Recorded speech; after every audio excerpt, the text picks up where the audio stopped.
This is Hidden Killers with Tony Brewski. Tell you what, every time you think you're getting somewhere in the Delphi murder case, you're finding more evidence and more rabbit holes to go down. You suddenly discover another 20 rabbit holes down that rabbit hole. There are so many things in this case that were not investigated properly. Investigations just stopped. They were turned the other way. They said, we got nothing more here, in spite of loads of evidence. One of the big pieces in this whole story involves a character by the name of Kegan Kline.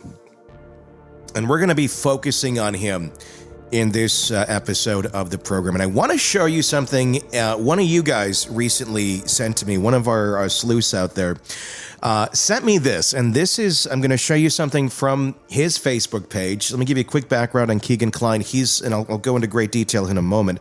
But before you see this, he is the guy who was communicating online, the last known person to communicate with Libby German before the murders. How was he communicating with her? Not as a friend. No, as a child predator. Someone who was trying to allegedly lure her to go and meet up the day she was murdered. And where did he want to meet up, allegedly? The Monon High Bridge. Yeah. So there's that. But he's not, he's never been charged with anything in this crime. He's been charged with many other crimes involving child pornography, and he's serving 40 years in prison now for that. But he's a key player in all of this, denies being involved in any way, shape, or form, despite being the guy that's trying to lure her to the bridge the day she's murdered. Nothing to see here. And he's also the guy who on his Facebook page posted this. All right. Okay. What is this? Is there anything to see here? Well, let's break this down a little bit. Kegan Kline has these alter egos, these fake personalities that he was using to try and lure people to him, because he's a really disgusting looking human being and a really disgusting person on the inside and the outside. So he has to get behind these fake personas to have anybody have any interest in him whatsoever. So one of these is a music artist. He's claiming that he's in these bands and he's dropping these records and all this stuff, and it's all BS. It's just all completely made up. But on his Facebook page, he posts this. Now, what's significant about this? Well, he drops this on his Facebook page roughly a year after the murders, and you can see the date right up there. Okay, so it's roughly a year. And then the graphic itself got his name up there, Kegan Kline, and then there's a white rose in the middle of the graphic with a black backdrop. And then we see the date 12/27. Now, on the surface, one could go, oh, is that the album drop date? That's what one would think. It also happens to be Libby German's birthday. And the white roses represent innocence, purity. No, Libby German was a little girl. So one could easily think of her that way, especially if you're a child predator and wanting to take that from someone. White rose, the word rose on this graphic. And the other side, it literally says rose, in case you're listening. That's also Liberty's middle name. Liberty Rose German. So there's that. Suspicious, weird. Is it a tribute to this young girl who lost her life about a year before he posted this? Or is this some sort of sadistic look at me, haha, you won't figure me out type way of posting? Because he's kind of an idiot. It's kind of weird. It's kind of creepy. It's really weird and it's really creepy. And we're going to go into the whole story of Kegan Kline here in just a moment. I want to show you one other creepy thing that has been sent to me recently. And you may have seen this before. I may just be playing catch up and have missed some of these things because I don't really go into the Reddits and all of that. This is an image I'm going to show you here. And I want to contextualize it as well. You know, they were saying, the authorities in Delphi were saying, oh, you know, we put those composite sketches out there, but obviously Richard Allen doesn't look like any of them. So who could it be? Well, we could never figure out. We could never figure out who those sketches looked like. Really? Because a lot of other people did.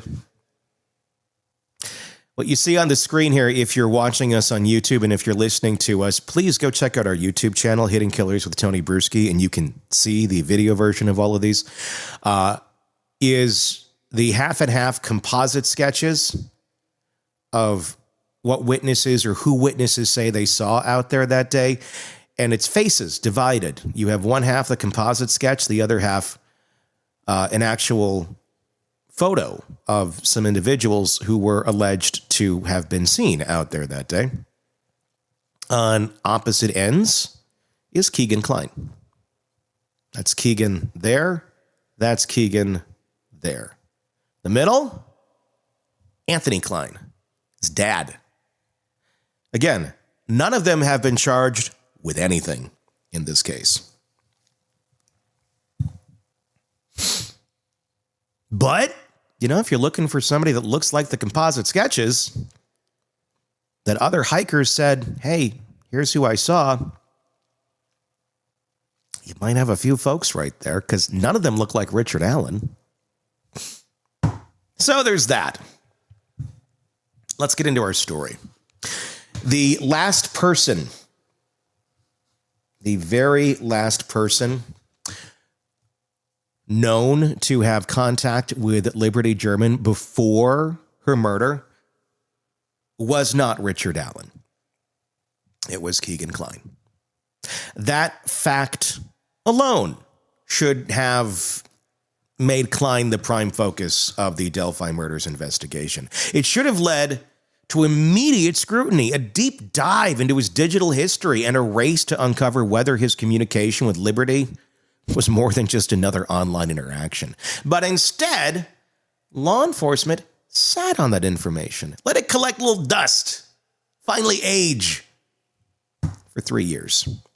While they chased dead-end leads and ignored the most damning piece of evidence that they had from the very start, a direct link between Kegan Klein and one of the victims. Liberty German wasn't just a random teenager scrolling through social media. She was being groomed. She'd been targeted by a predator hiding behind a fake online persona, a predator who was actively manipulating multiple underage girls at the time, including her. And on February 13th, 2017, the day she and Abby Williams disappeared, that predator's profile was Anthony Schatz, and it was still active. It turns out it was Kegan Klein. Yeah. The name Anthony Schatz. The Anthony part makes me wonder a little because his dad's name is Anthony. And there have been some transcripts out there that show some interesting accusations that Kegan has made that maybe other people were using that profile as well. Let's be absolutely clear, though. Kegan Klein was not just some guy who happened to know Liberty. He was the last confirmed person to be in contact with her before she was murdered. That alone should have made a massive red flag go up on the part of investigators. That also should have put a spotlight on him immediately, but the police didn't act. Not in 2017, not in 2018, not even 2019. Even though they knew that this guy is catfishing children. Just let him do his thing. By the time they finally got around to interrogating him in 2020, it wasn't even because of Liberty German. It was because of an entirely different child exploitation case. Yeah. They finally get around to this guy, Kegan Klein. Again, Nothing to see here. So here's a question that has never been answered. Why did law enforcement ignore the strongest lead they ever had? And that's just one of the many strong leads. There's Ron Logan, too. Bridge guy. But we're not getting into that one on this video. There's too much to unpack about Kegan Kline here. If you want to see the Ron Logan ones, we got them on our channel. Check it out. And while we're at this moment, I want to ask you to press subscribe wherever you're listening to this, or if you're on YouTube, hit the button, hit the bell, hit whatever you need to hit on whatever platform it is so you don't miss any of our coverage on this case, because we will continue to dive through this and wade through this until actual justice is served, because God knows it's not the guy that got locked up. There's no way around it. This wasn't just a mistake. This was a failure to investigate logic. A known predator, already under scrutiny for his involvement in online exploitation, had direct access to one of the victims just before she was murdered, and yet he was treated as an afterthought. Meanwhile, Richard Allen, a man who had no digital connection to the victims at all, was charged and convicted. And now, with Allen locked up, Keegan Klein has slipped into the background of this case again. And if his role into it no longer matters, well, I guess that may be what some think, but I think we need to bring back a little light here, get the spotlight out, get the big flashlight out, and go, I think we need to look back over here, guys, because I don't know how you didn't do it in the first place. Unless, of course, nobody wants to admit they're wrong, nobody wants to admit they haven't figured anything out, or we're protecting somebody. I don't think you're protecting Kegan Kline. His name never should have left the conversation in the first place. So let's talk about what police actually knew. From the moment Liberty's phone was examined in 2017, investigators saw it. The Anthony Shots profile, actively messaging her. The account had been used to flirt, manipulate, and engage with young girls, convincing them to send explicit photos. This isn't speculation. Klein admitted to creating the account. He admitted to using stolen images of a male model to catfish minors because, I mean, look at him. Do you think that's going to catfish anybody? You think it's going to get a normal human being? Gee, you don't look like a child predator at all. He admitted that his goal was to lure girls into trusting him so he could get exactly what he wanted. And Liberty was one of his targets. This wasn't a vague connection. It wasn't just a name in a chat log. This was an active online predator who had direct access to one of the victims at the exact time she went missing. And yet, despite having all of this evidence in their hands, law enforcement took 3 years before they even questioned Klein about Delphi. What exactly were they waiting for? The truth is, it is very hard to understand how police justified ignoring this lead. And now someone say, well, they did ignore it. They did look in. Yeah, they did. They did eventually look into him. And then what? I don't know. If you're the one that's catfishing one of the girls who dies and you talk about going and meeting her the day she dies, at the place she dies, I would think that might be probable cause for an arrest. Just saying. It wasn't just one red flag, it was a flashing neon sign, and yet no immediate action was taken. No arrest, no raid of Klein's home, no deep dive into his digital records until 2020, when an entirely different case forced them to finally act. And when they finally got around to questioning him about Liberty, he lied. Surprise. Over and over, Klein denied knowing anything. He claimed he didn't remember their conversation. He said he blocked her because she was annoying. You know, those annoying girls that are underage that you're catfishing, they're just annoying. I just want to block them. I don't want to prey on them like I'm actively doing right now. He called the idea that they were supposed to meet up a total lie, even though the chat logs suggest otherwise. And the police let him walk out of that room without a single charge related to Delphi. Just took him at his word. For 3 years, law enforcement had ignored Kegan Kline. And when they finally sat him down and confronted him with fact, with truth, with chat logs, and he says, it's not real. It's a lie. Or whatever BS spewed out of his mouth, they still didn't do anything about it. To protect and serve over there in Delphi, right? You got a great force. Instead, they turned their attention to someone else, a man with no digital footprint in Liberty's life at all. A man who wasn't even on their radar for the first 5 years of the investigation. A man who actually raised his hand at the beginning of this when the girls they found dead. And they said, who was out here hiking today? Please call us with any information you have, with anything that you know. What did you see? Even if you think it's just completely benign, just tell us what was your experience like out there that day. And you know who raised his hand? Richard Allen. He said, yeah, I'm a dad. I'm a father. I work over here at CVS. A lot of people know me. How can I help? You know, like child killers do. They always raise their hand and go, hey, I was there that day. Somehow to Delphi, that was, this must be the guy. Oh, wait, that took them another 6 years when they ran out of other leads. Or they just stopped pursuing real ones or pretended that they didn't exist. Then they went after Richard Allen and convicted him with little to no evidence. A man whose only physical connection to the crime scene was a single bullet. And by the way, the crime was not committed with a bullet. There's no evidence that a gun was even shown to the girls. There's nothing involving a gun in this case. But they found a single bullet on the trampled crime scene that they let all these people go through. All these people trampling through, officers, volunteers, many people with guns. So after 40 to 60 or more people wander through this crime scene, somebody finds a bullet on the ground, an unspent bullet. Who might that belong to? I don't know, any of the 40, 50, 60 or more people who've been trampling through this scene the last 4 days?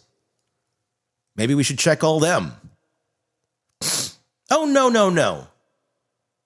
6 years later, we're going to go see if Rick Allen has a gun that maybe would fit this bullet.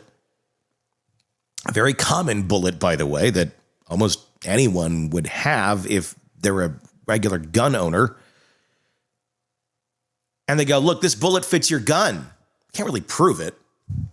We got this guy who says it might look like it kind of has a marking, even though it's unspent. And the science of this is pretty much bunk. It must be his, because we found that single bullet there, and he has a gun that it could go into. That means it's him. Now, keep in mind, this is a gun-loving community, and I'm not saying there's anything wrong with that. All I'm saying is, if this is, you're going to connect this guy and say this is your guy because of a single bullet, I think you probably would be lining up nearly half of your town if we're going to match bullets here. Or just, again, going back to all the people who trampled through the scene that have guns, where there likely could have been a bullet dropped.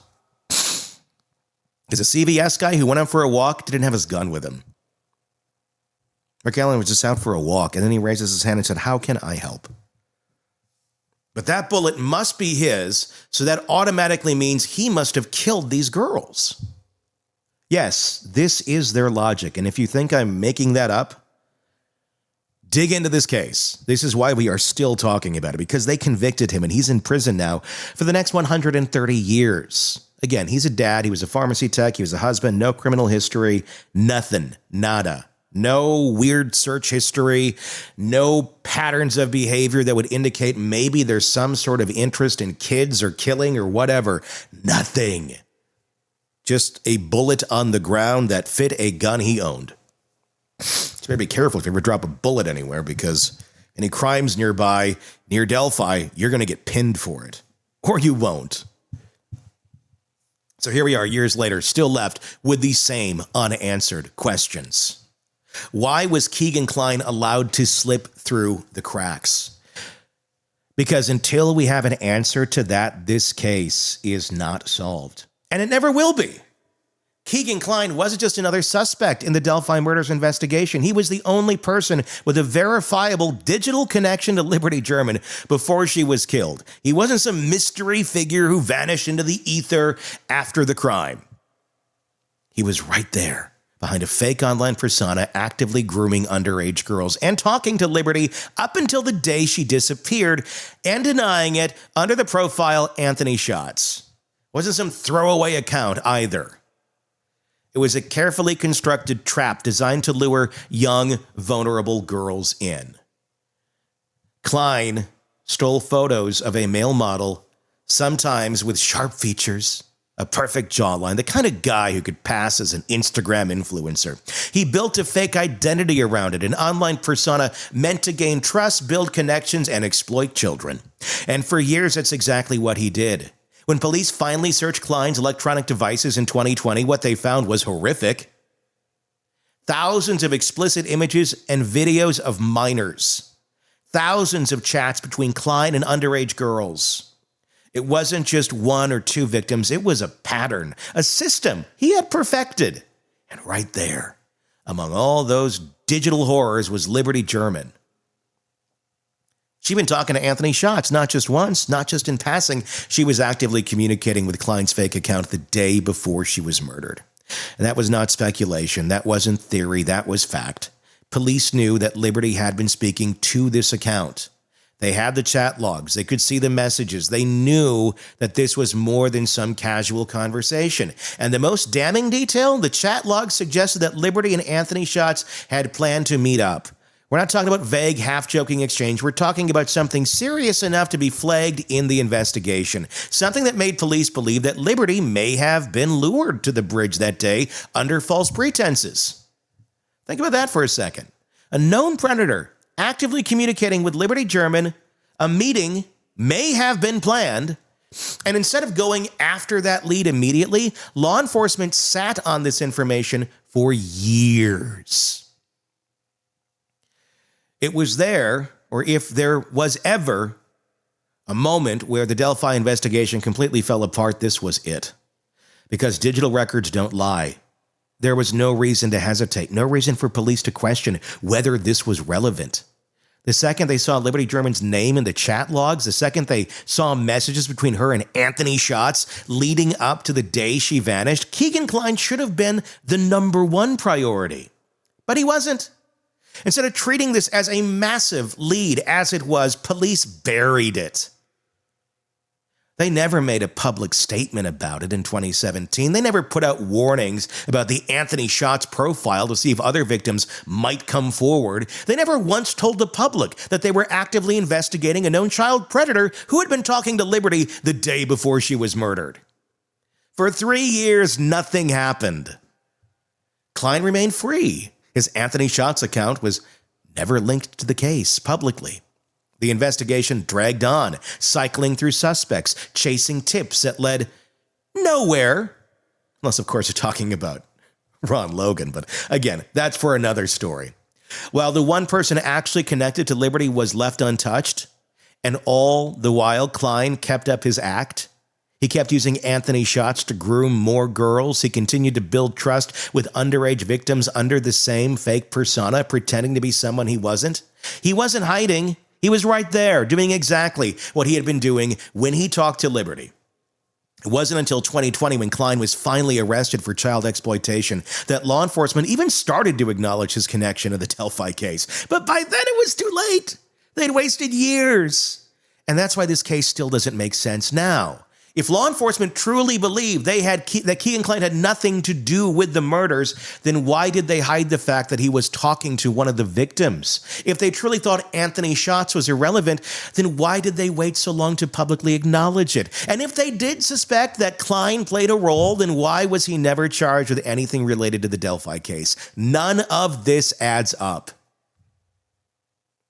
What we do know is this. The strongest lead in the Delphi Murders case was ignored for years, and Liberty German was being manipulated by a known predator. She was communicating with him directly, and police had this evidence from the start. And yet, despite this, Keegan Klein still wasn't the one sitting in the defendant's chair in 2024. And that is a failure that cannot be ignored. By 2017, police had everything they needed to at least treat Keegan Klein as a person of interest. In the Delphi murders, Liberty German's phone gave them the biggest lead in the entire investigation. Her active conversations with Anthony Schott's account leading up to the day she was killed, the fact that she had been talking to his fake profile should have launched an immediate deep dive into the person behind it. But that did not happen. Instead, law enforcement sat on the information for 3 years. And in those 3 years, Keegan Klein was left alone. There were no raids on his home, no early morning knocks on the door, no pressure to explain why his fake account was the last known digital contact with one of the victims. While the police spun their wheels chasing dead-end leads, Klein lived his life like nothing had happened. This wasn't a case of limited technology or difficult trail to follow. The second police pulled Liberty's phone records, they had his profile name. From there, it would have taken not much to trace that account back to its creator, especially considering that Klein wasn't some master criminal hiding behind his tracks. He had been running the same scams and exploiting girls online for years. They should have found him immediately. Instead, investigators chased vague descriptions of possible suspects, sifted through thousands of tips, and wasted time on people with no actual connection to the victims. Remember, they also had the sketch. Again, this doesn't look like anybody. That's no one. There's no one to be seen there. That doesn't match a description. Okay.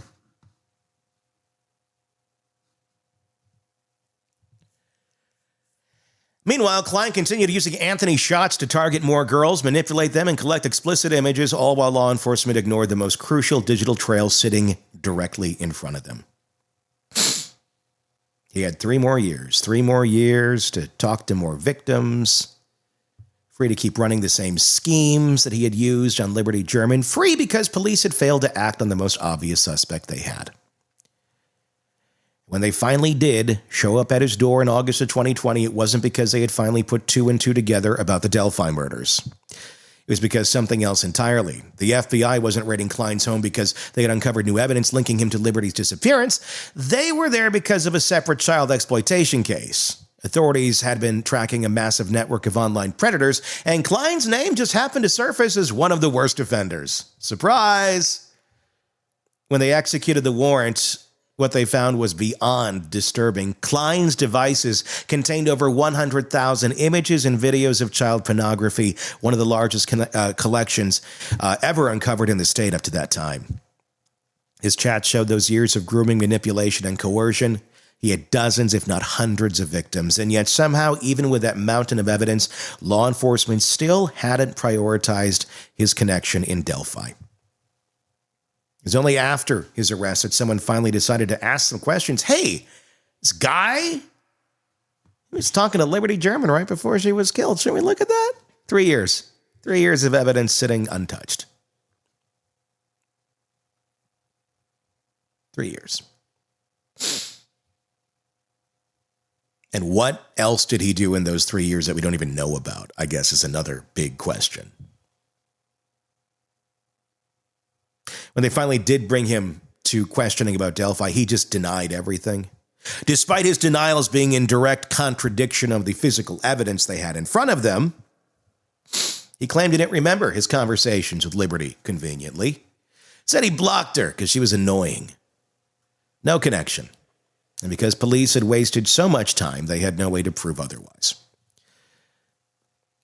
By August of 2020, whatever physical evidence might have connected Klein to the crime scene was long gone. Any electronic evidence that could have tied him to the murders had either been wiped or was now buried under years of new digital activity. The trail was kind of cold, despite it being a burning inferno right after that little cold snap there. You just got to get through it. And that was law enforcement's fault. They had the lead, they had the name, they had the evidence, and they did nothing with it. Remember, I got to say here, Klein's never been charged with anything related to the Delphi murders, so, innocent in the eyes of the law. Keegan Klein was simply arrested for child exploitation, simply, and possession of child pornography. And just like that, the biggest mistake of the investigation was complete. Klein should have been the focus from the very beginning. Instead, he was left untouched for 3 years. By the time police finally got around to questioning him, it was too late to fix their mistake.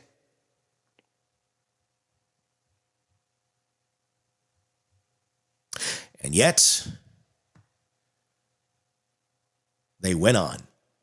They went on acting as if, did we miss something? Nah, we're all good. They put the evidence in front of him, showed him the digital records, proving that his fake profile was still in use, still messaging, still engaging with underage girls, possibly even Liberty right before she vanished. And Klein had no explanation for this. He didn't even try to offer one. Instead, he just denied everything. Said he didn't remember the chats. He blamed someone else for using his phone. He called the idea that he was supposed to meet up with Liberty a total lie, despite police having chat logs suggesting otherwise. It was a masterclass in dodging accountability, and somehow the police just let him do it. At no point during the interrogation did Klein offer a single believable reason for why his account was still active on the day of Liberty's disappearance. He had no way to explain why he had continued using Anthony shots, even after he claimed to have blocked her. He had no answer for why chat records suggested a potential meetup. And yet, instead of pressing him harder, instead of calling out his inconsistencies, instead of treating him like the prime suspect he should have been, police backed off. They had him cornered with digital evidence, and they let him control the conversation. They should have dug deeper. Demanded real answers, pushed him until he cracked. Instead, they let him wiggle his little way through. I don't know how he'd really get out of anything physically, but, Crisco. At the end of the interrogation, Klein walked out of that room without a single charge related to the Delphi murders. Again, 3 years of sitting on the biggest lead in the case. And they finally confront him. They let him walk away. And in doing so, they gave Kegan Klein exactly what he wanted. By September of 2022, Kegan Klein had been sitting in an Indiana jail cell for over 2 years, convicted of child exploitation and awaiting sentencing. The Delphi Murders investigation, now 5 years old, had seemingly moved past him. The public focus had shifted, and yet law enforcement wasn't done with him just yet. That month, without warning, investigators descended on the Wabash River near Klein's home in Peru, Indiana, I'm sorry. Anyway, this wasn't just a casual search. This was a massive operation. Boats, divers, excavation teams, lots of people combing through the riverbed in what was clearly a hunt for something important. And yet no one ever explained what that something was.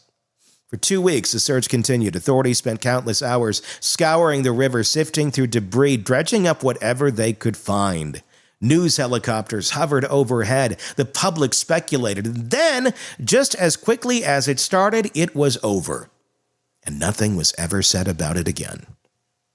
What were they looking for? That's a question that still has no answer, because if Kegan Klein had never been considered a serious suspect in the Delphi murders, if law enforcement truly believed he had nothing to do with it, then why, after all this time, were they suddenly searching near his home for what appeared to be crucial evidence? The timing alone raises even more questions. For years, investigators had ignored Klein's connection to Liberty German. They let him slide through the fingers of investigators. Yet in 2022, they were suddenly digging through a riverbed for something he might have hidden? This doesn't seem to add up. If the search was unrelated to Delphi, then why didn't law enforcement make that clear? Why didn't they tell the public what they were looking for? At least by now. They had never been shy about releasing updates in the case before, but now when it came to searching an area connected to Keegan Klein, they were silent. If the search was connected to Delphi, then that's an even bigger problem, because if investigators were, in fact, searching for a weapon, a phone, or another piece of physical evidence related to the murders, then it means they had serious doubts about the person they were about to arrest. Keep in mind, if somebody threw a phone, a weapon, a knife, a box cutter in that river, well, You know, if you know anything about the Midwest, you get some weather every year. And we're talking many summers and winters having gone through probably quite a bit of flooding on and off in that very river. You're probably not going to find anything out there that many years later. Good try, though. Maybe you should have thought of that when you looked at her phone and found this guy on it. And then you could trace that back to him being in your town and maybe look at the riverbed right away. I don't know. That's just me. I'm not an investigator. I just talk about this stuff. I think most people would probably run to that conclusion. It's even like below Nancy Drew level. 1 month later, in October of 2022, Richard Allen was charged with the Delphi murders. You know, because they didn't find that box cutter 5-6 years after the murders took place. Surprise, we got to get somebody here. Otherwise, we're going to look like a bunch of buffoons. Yeah, you kind of are. And just like that, the search of the Wabash River was never mentioned again. Whatever they were looking for, whatever they may or may not have found, it was seemingly wiped from the investigation the moment Allen walked into custody. Literally, you know, walked into custody. Kline's name was pushed aside. His connection to Liberty was no longer considered relevant, and the police acted as if the search had never happened at all. Nothing to see here. If Kline was never a suspect, then what was this search about? And if he was a suspect, why was he allowed to fade into the background the moment police found someone else to charge? The fact that this search even happened proves one thing. Law enforcement was still unsure about the case, even 5 years later. And the fact that they buried it just as quickly proves something else. They didn't want the public to know just what the public, to know just how much they had second-guessed themselves. That's a bad look. Even though it's taken all these years and we've really kind of have a lot of suspects here that seem to be possibly involved, maybe even together. But again, nothing to see here. The Wabash River search should have led to more questions, more answers, and more investigations. Instead, it led to Richard Allen's arrest, and Kegan Kline was quietly erased from the story.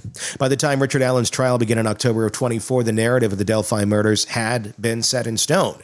The prosecution walked into the courtroom ready to close the case, painting Allen as the man responsible for the deaths of Abby Williams and Liberty German. They had their timeline, they had their evidence, they had a jury that had been primed to believe that they had the right guy. And yet, there was one name missing from the prosecution's case. That name would be Kegan Kline, the man who had been directly communicating with Liberty German before her death, the man whose chat logs suggested a possible meeting with her, the man who had been running a massive online exploitation scheme preying on underage girls, including Liberty, through a fake persona. The jury didn't hear a word of that. Nada. It's like it never even happened. It has nothing to do with the case. Somehow Kline's name was never mentioned by the prosecution. Somehow.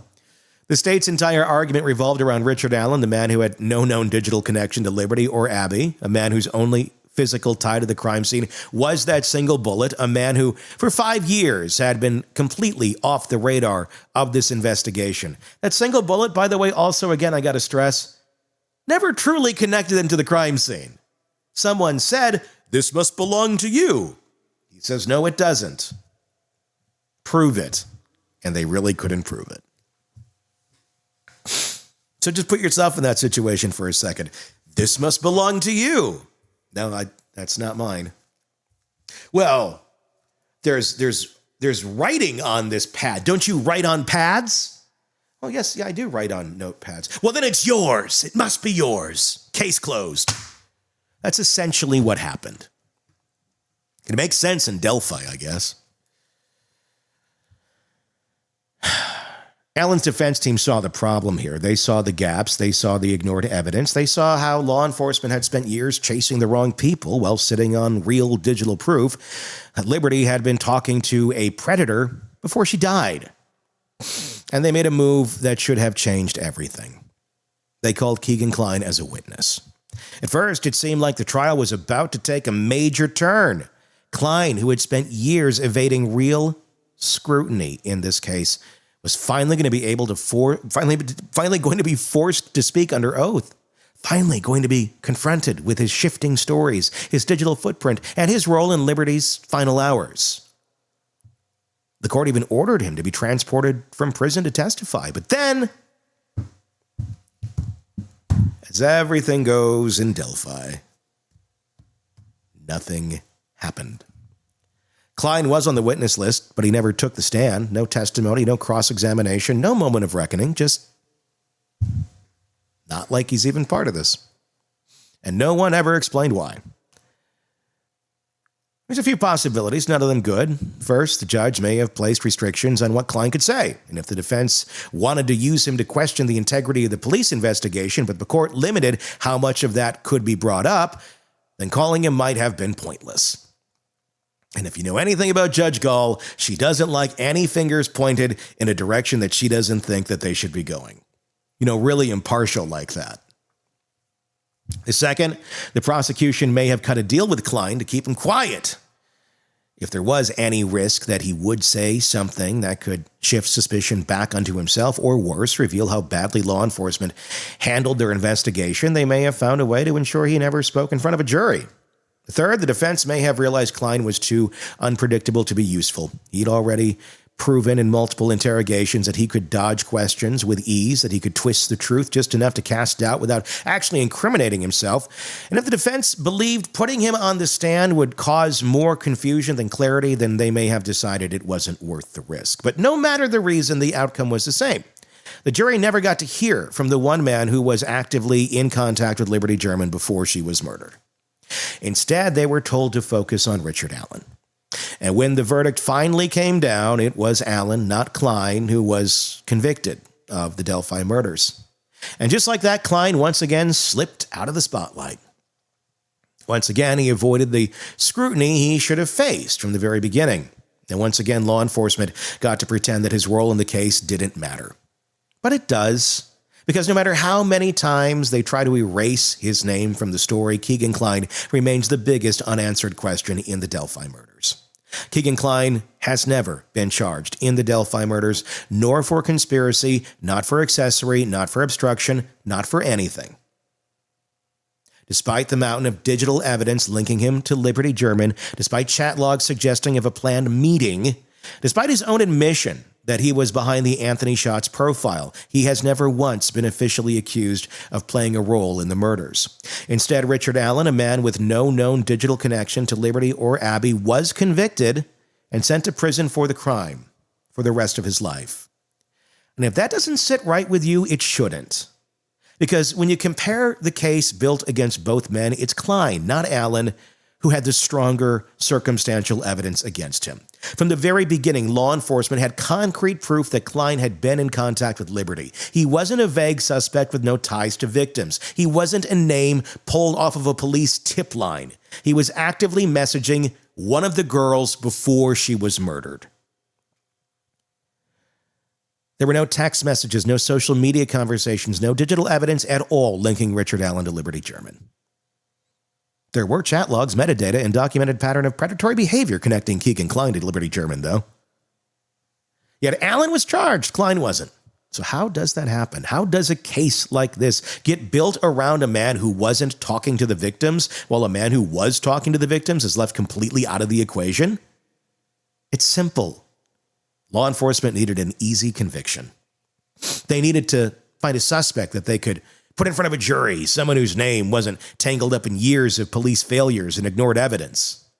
Someone who wouldn't bring attention to the mistakes they made in the early years of the investigation. Kegan Kline, too complicated, and it makes us look really, really dumb.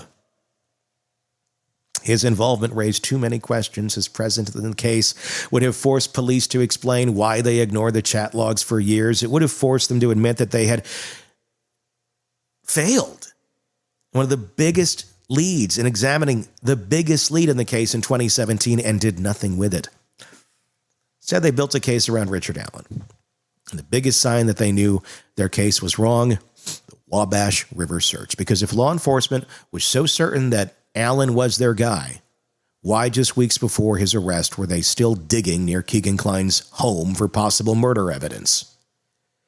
If the case against Allen was airtight, why did they suddenly need to search a river 5 years after the fact looking for something they wouldn't even disclose to the public? The answer's obvious. They had doubts. They had many doubts. And instead of following those doubts, instead of stepping back and reconsidering the path they were on, what did they do? They charged Allen anyway, because that was the easier thing to do, because that gave them an answer, whether it was right or not. And because charging Keegan Klein would have meant admitting that they had let him kind of away with this for years. So here we are, one man convicted, one man forgotten, and a case that still doesn't feel solved. Richard Allen has been convicted, the case, at least in the eyes of law enforcement. But is it really? Because as it stands right now, as it stands at this moment, Kegan Kline is still sitting in prison, not for the Delphi murders, not for anything related to Liberty German, but for child exploitation charges completely unrelated to this case. And if the prison food doesn't kill him first, he will get out. And that should bother everyone. Kegan Kline wasn't some random figure in this investigation. He wasn't the man police discovered years later through new forensic evidence. He was there from the very beginning. His fake persona luring in underage girls, his digital footprint showing direct communication with Liberty. His name should have never left the list of prime suspects. But instead of treating him like the obvious lead he was, police chose to ignore, delay, and ultimately push him out of the picture altogether. He still denies any involvement to this day.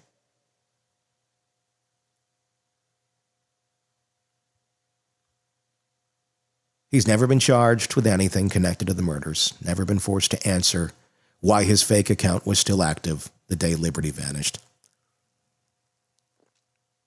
Or he was, but he doesn't remember. Or he doesn't know. Or I don't think so. Or that's a lie. Those are his answers. And they were just accepted. Never been held accountable for his role leading up to this and leading her into an online trap, one that may have ultimately led to murder. But by who? Maybe that's one of the biggest questions still to this day and one of the biggest failures of all of this, because here's what we still don't know. What did police find in the Wabash River, and why did they go there when they spent weeks searching near Kline's home in 2022? Why was Kline ordered to be transported to testify at Richard Allen's trial only to never take the stand? Will he ever be charged for involvement with Liberty German? Have to walk back Richard Allen's conviction before that. Did law enforcement let the real killer walk free in favor of an easier target? I am not saying Kegan Kline is the killer. I'm saying he certainly has more information. They would say there's no coincidences. Well, this isn't a coincidence. This is just blaringly obvious evidence directly in front of you. There's no scenario where Kegan Kline should have been ignored as completely as he was. The evidence against him was right there from the beginning, and yet police chose a different path, one that conveniently kept the focus away from their biggest investigative mistake. And until those questions are answered, this case will never be truly solved. Because one thing remains abundantly clear. The Delphi police have never explained why they ignored the strongest lead they ever had. And that's just one piece of this story. And believe it or not a very big piece, but a very key piece if you're trying to really understand the whole thing and try to find that real piece of evidence that does connect someone to this in a real tangible way. this is a pretty strong one in terms of digital footprint. There's a lot in this case. You can find it all over our channel. Be sure to press subscribe wherever you're watching us or listening to us right now so you don't miss any of our continuing coverage on this case. It is not going to go away. I'm Tony Bruschi. Thank you for listening. The latest true crime stories, expert breakdowns, and shocking twists, all in one place. Press subscribe now to the Hidden Killers podcast and True Crime Today.